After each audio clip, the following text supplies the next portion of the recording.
അതാത് കാലഘട്ടങ്ങളിലെ ടെക്നോളജിക്കൽ അഡ്വാൻസ്മെന്റിന്റെ ഒരു റെപ്രസെന്റേഷൻ ആയിട്ട് ട്രോൺ മൂവികളെ കുറിച്ച് തോന്നിയിട്ടുണ്ട്. 1982 പുറത്തിറങ്ങിയിട്ടുള്ള ആദ്യത്തെ ട്രോൺ മൂവിയിൽ അന്നത്തെ 2D ഗെയിമുകളുടെ ഉള്ളിലേക്ക് 3Dയിലുള്ള മനുഷ്യന്മാരെ അവർ കൊണ്ടുപോയിരുന്നു.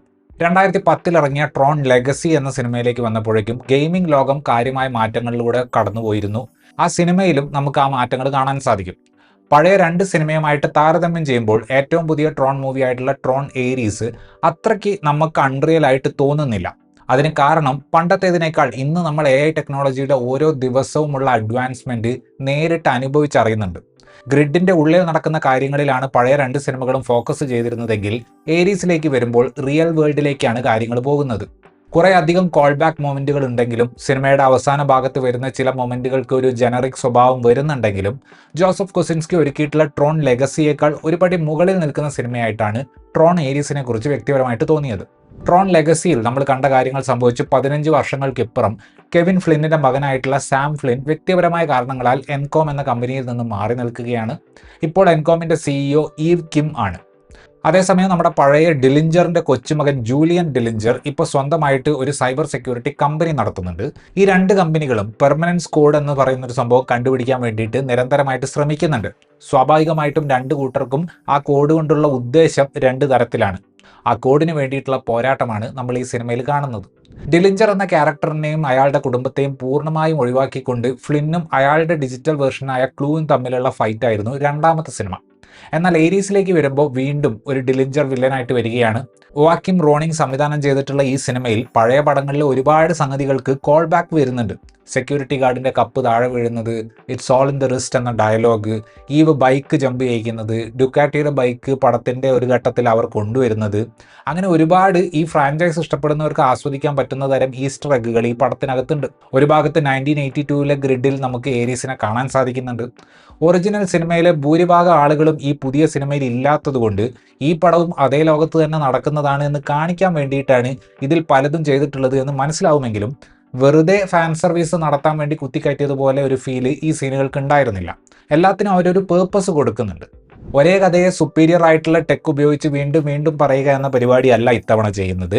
ഞാൻ നേരത്തെ പറഞ്ഞതുപോലെ റിയൽ വേൾഡിൽ നിന്ന് ഗ്രിഡിലേക്ക് പോകുന്നതിന് പകരം ഇത്തവണ നേരെ ഓപ്പോസിറ്റ് ആണ് നടക്കുന്നത്.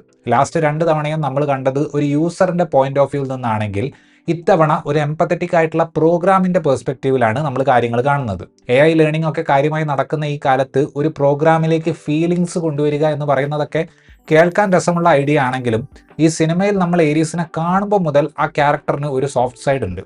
ഏരീസിന് ഉണ്ടാക്കിയിട്ടുള്ള വ്യക്തിയുടെ ക്യാരക്ടർ നമ്മൾ കാണുമ്പോൾ അത് തമ്മിൽ ഒരു സുഖകരമല്ലാത്ത മിസ്മാച്ച് ഉണ്ട്. പഴയ സിനിമകളിൽ മെൻഷൻ ചെയ്തിട്ടുള്ള തീമുകളെ ഈ സിനിമയിൽ വേറെ രീതിയിൽ കൊണ്ടുവന്നിട്ടുള്ളത് സാമാന്യം രസകരമാണ്. ഈ പടത്തിലെ ട്രാൻസ്പോർട്ടേഷൻ സീക്വൻസ് ആദ്യം കണ്ടപ്പോൾ എഡ്ജ് ഓഫ് ടുമോറോ ഒക്കെയാണ് ഓർമ്മ വന്നത്.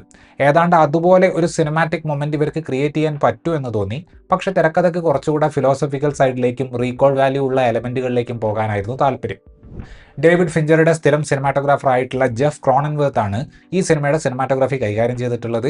വിഷ്വൽ സ്റ്റൈല് കൊണ്ടുവരുന്നതിൽ ട്രോൺ ലെഗസി കാര്യമായൊരു മുന്നേറ്റം നടത്തിയതാണ്. എന്നാൽ ആ സിനിമയിൽ കൂടുതൽ ലൊക്കേഷനുകളും ഗ്രാഫിക്സ് പശ്ചാത്തലത്തിലാണെങ്കിൽ ഇത്തവണ റിയൽ വേൾഡിലാണ് കൂടുതൽ ആക്ഷൻ നടക്കുന്നത്. നിയോൺ ലൈറ്റുകൾ ഒരുപാടുള്ള ട്രോണിന്റെ വിഷ്വൽ സ്റ്റൈല് നല്ല രീതിയിൽ റിയൽ സെറ്റിങ്ങിലേക്ക് കൊണ്ടുവരാൻ പറ്റുന്നുണ്ട്. ഓവാക്കിം റോണിങ്ങിന് സൗണ്ട് ട്രാക്ക് ഉപയോഗിക്കാൻ കാര്യമായിട്ട് ഇഷ്ടമുണ്ടെന്ന് തോന്നുന്നു. ഈ ടെക് ഹെവി ഫീൽ കിട്ടുന്ന സൗണ്ട് ട്രാക്കുകൾ സാമാന്യം നല്ല രീതിയിൽ തന്നെ ഈ പടം ഉപയോഗിക്കുന്നുണ്ട്. പലതരത്തിലുള്ള ഗ്രിഡുകൾ, പലതരത്തിലുള്ള വാഹനങ്ങൾ, കുറച്ചുകൂടെ വലിയ സൊഫിസ്റ്റിക്കേറ്റഡ് ആയ റെക്കഗ്നൈസർ, അങ്ങനെ ഈ ഫ്യൂച്ചറിസ്റ്റിക് പടത്തിൽ ഒരുപാട് സാധനങ്ങൾ വരുന്നുണ്ട്.